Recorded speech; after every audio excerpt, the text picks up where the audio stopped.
सीख जो जीवन बदल दे। एक राजा था जिसका नाम महेश था।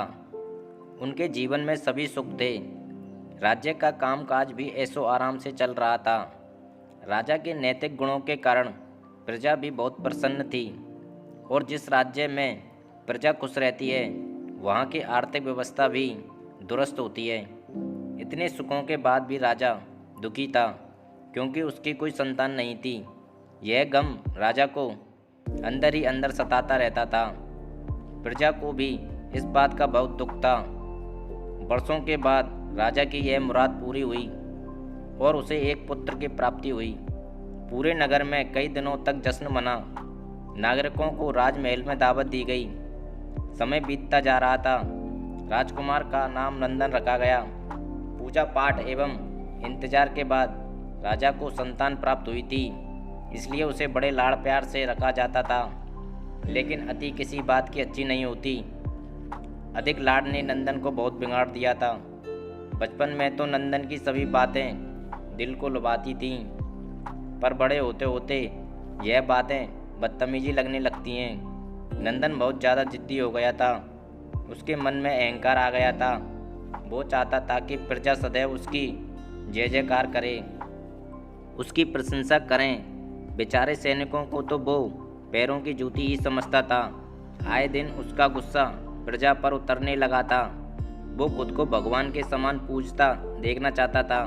आयु तो बहुत कम थी, लेकिन अहम कई गुना बढ़ चुका था। नंदन के इस व्यवहार से सभी बहुत दुखी थे। प्रजा आए दिन दरबार में नंदन की शिकायत लेकर आती थी, जिसके कारण राजा का सिर लज्जा से झुक जाता था। यह एक गंभीर विषय बन चुका था। एक दिन राजा ने सभी खास दरबारियों एवं मंत्रियों की सभा बुलवाई और उनसे अपने दिल की बात कही कि वे राजकुमार के इस व्यवहार से अत्यंत दुखी हैं। राजकुमार इस राज्य का भविष्य है। अगर उनका व्यवहार यही रहा तो राज्य की खुशहाली चंद दिनों में ही खत्म हो जाएगी। दरबारी राजा को सांत्वना देते हैं और कहते हैं कि आप हिम्मत रखें, वरना प्रजा निसहाय हो जाएगी। मंत्री ने सुझाव दिया कि राजकुमार को एक उचित मार्गदर्शन एवं सामान्य जीवन के अनुभव की जरूरत है। आप उन्हें गुरु राधागुप्त के आश्रम भेज दीजिए। सुना है वहाँ से जानवर भी इंसान बनकर निकलता है। यह बात राजा को पसंद आई और उसने नंदन को गुरुजी के आश्रम भेजा। अगले दिन राजा अपने पुत्र के साथ गुरु के आश्रम पहुँचे। राजा ने गुरु राधा गुप्त के साथ अकेले में बात की और नंदन के विषय में सारी बातें कहीं। गुरुजी ने राजा को आश्वस्त किया कि जब वे अपने पुत्र से मिलेंगे तब उन्हें गर्व महसूस होगा। गुरुजी के ऐसे शब्द सुनकर राजा को शांति महसूस हुई और वे अपने पुत्र को आश्रम में छोड़कर राजमहल लौट गए। अगले दिन सुबह गुरु के खास चेले द्वारा नंदन को भिक्षा मांगकर खाने को कहा गया, जिसे सुनकर नंदन ने साफ इनकार कर दिया। चेले ने उसे कह दिया कि अगर पेट भरना है तो भिक्षा मांगनी होगी और भिक्षा का समय शाम तक ही है, अन्यथा भूखा रहना पड़ेगा। नंदन ने अपनी अकड़ में चेले की बात नहीं मानी और शाम होते होते उसे भूख लगने लगी, लेकिन उसे खाने को नहीं मिला।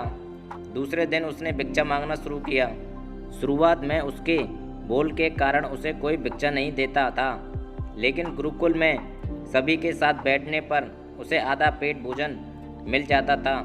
धीरे धीरे उसे मीठे बोल का महत्व समझ आने लगा और करीब 1 महीने बाद नंदन को भरपेट भोजन मिला, जिसके बाद उसके व्यवहार में बहुत से परिवर्तन आए। इसी तरह गुरुकुल के सभी नियमों ने राजकुमार में बहुत से परिवर्तन किए, जिसे राधा गुप्त जी भी समझ रहे थे। एक दिन राधा गुप्त जी ने नंदन को अपने साथ सुबह शहर पर चलने को कहा। दोनों शहर पर निकल गए। रास्ते भर बहुत बातें की। गुरुजी ने नंदन से कहा कि तुम बहुत बुद्धिमान हो, तुम में बहुत अधिक ऊर्जा है, जिसका तुम्हें सही दिशा में उपयोग करना आना चाहिए। दोनों चलते चलते एक सुंदर वन में पहुंचे गए, जहां बहुत सुंदर सुंदर फूल थे। गुरुजी ने नंदन को बाग से पूजा के लिए गुलाब के फूल तोड़ने को कहा। नंदन झट से सुंदर सुंदर गुलाब तोड़ लाया और अपने गुरु के सामने रख दिए। अब गुरुजी ने उसे नीम के पत्ते तोड़कर लाने को कहा। नंदन वो भी ले आया। अब गुरुजी ने उसे एक गुलाब सूंघने को दिया और कहा, बताओ कैसा लगता है। नंदन ने गुलाब सूंघा और गुलाब की बहुत तारीफ की।